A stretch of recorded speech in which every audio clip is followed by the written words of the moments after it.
Hello दोस्तों, स्वागत है आप सबका मेरे YouTube channel Indian great citizen में। हमारे देश का इतिहास वीरता और शौर्य की कहानियों से भरा पड़ा है। जहां आजादी की लड़ाई में स्वतंत्रता सेनानियों ने अपने बलिदान और धैर्य के बलबूते ब्रिटिश ताकत को झुकाया था, वहीं आजादी के बाद देश के दुश्मनों को हमारी सेना के जवानों ने भी हमेशा मुंहतोड़ जवाब दिया है।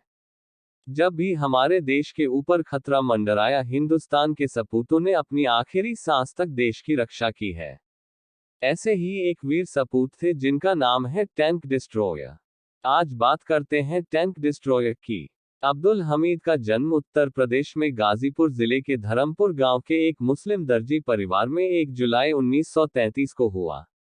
आजीविका के लिए कपड़ों की सिलाई का काम करने वाले मोहम्मद उस्मान के पुत्र अब्दुल हमीद की रुचि अपने इस पारिवारिक कार्य में बिल्कुल नहीं थी। कुश्ती के दांव पेंचों में रुचि रखने वाले पिता का प्रभाव अब्दुल हमीद पर भी था। लाठी चलाना, कुश्ती का अभ्यास करना, पानी से उफनती नदी को पार करना, गुलेल से निशाना लगाना, एक ग्रामीण बालक के रूप में इन सभी क्षेत्रों में हमीद पारंगत थे। उनका एक बड़ा गुण था सबकी यथासंभव सहायता करने को तत्पर रहना। किसी अन्याय को सहन करना उनको नहीं भाता था। यही कारण है कि एक बार जब किसी गरीब किसान की फसल बलपूर्वक काटकर ले जाने के लिए जमींदार के 50 के लगभग गुंडे उस किसान के खेत पर पहुंचे तो हमीद ने उनको ललकारा और उनको बिना अपना मंतव्य पूरा किए ही लौटना पड़ा।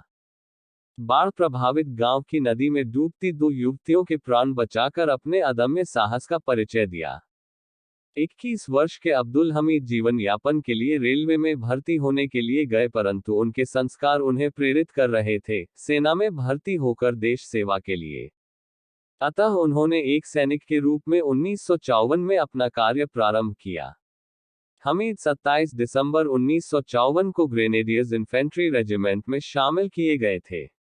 जम्मू कश्मीर में तैनात अब्दुल हमीद पाकिस्तान से आने वाले घुसपैठियों की खबर तो लेते हुए मजा चखाते रहते थे। ऐसे ही एक आतंकवादी डाकू इनायत अली को जब उन्होंने पकड़वाया तो प्रोत्साहन स्वरूप उनको प्रोन्नति देकर सेना में लांस नायक बना दिया गया। 1962 में जब भारत चीन से हार गया तो पाकिस्तान ने इसे अपने लिए अवसर समझा था। उस वक्त देश में राजनीतिक अस्थिरता का भी माहौल था। हालात पर काबू करने की यथासंभव प्रयास किए जा रहे थे। भारत एक जख्म से उभर ही रहा था कि 1965 में भारत पर आक्रमण कर दिया। उस वक्त वीर अब्दुल हमीद की तैनाती पंजाब के तरनतारन जिले के खेमकरण सेक्टर में थी। वो 8 सितंबर की रात थी जब पाकिस्तान ने अमेरिकन पैटर्न टैंक को युद्ध के मैदान में उतारा। ये टैंक अपराजय माने जाते थे, लेकिन अब्दुल हमीद ने कम संसाधनों के बावजूद भी पाकिस्तान सेना में तबाही मचा दी। हिंदुस्तान का एक सिपाही जिसने अपनी जान की परवाह किए बिना पाकिस्तान के उन शक्तिशाली टैंकों को भी ध्वस्त कर दिया जिनको लेकर पाकिस्तान इतरा रहा था। एक तरफ जहां पाकिस्तानी टैंक गोले बरसा रहे थे, वहीं दूसरी ओर अब्दुल हमीद उनके टैंकों को ध्वस्त करते जा रहे थे। उन्होंने एक के बाद एक कुल 7 टैंकों को ध्वस्त कर डाला। अपनी आखिरी सांस तक वह देश के लिए पूरे जज्बे के साथ लड़े। पाकिस्तानियों को यह अंदेशा नहीं था कि चीन से पराजय के बाद भी भारतीय सैनिकों में इतना जज्बा है, जबकि भारतीय सैनिक घायल शेर की तरह हो चुके थे। जब पाकिस्तान ने हमला किया, उनकी सेना को इस कदर नेस्तनाबूद कर दिया कि हिंदुस्तान चाहता तो पाकिस्तान का एक बड़ा हिस्सा अपने में मिला लेता। इस युद्ध में अब्दुल हमीद ने इतना महान पराक्रम दिखाया कि पाकिस्तानी सैनिकों के खेमे में खलबली मच गई थी। उन्होंने पाकिस्तानी सैनिकों को अपने साथियों के साथ खदेड़ दिया। पाक सेना का पीछा करने के दौरान 9 सितंबर को उनकी जीप पर बम का एक गोला आ गिरा, जिसमें वह बुरी तरह घायल हो गए और इसी के चलते भारत माता का लाल शहीद हो गया।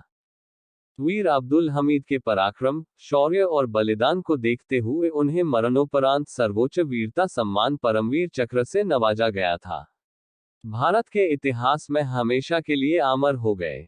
वह गाजीपुर का था लाल, दुश्मन के लिए जो बना था काल, संयुक्त राष्ट्र के तोड़ दिए टैंक, जिसने अकेले ही मचा दिया था भूचाल। जय हिंद, जय भारत।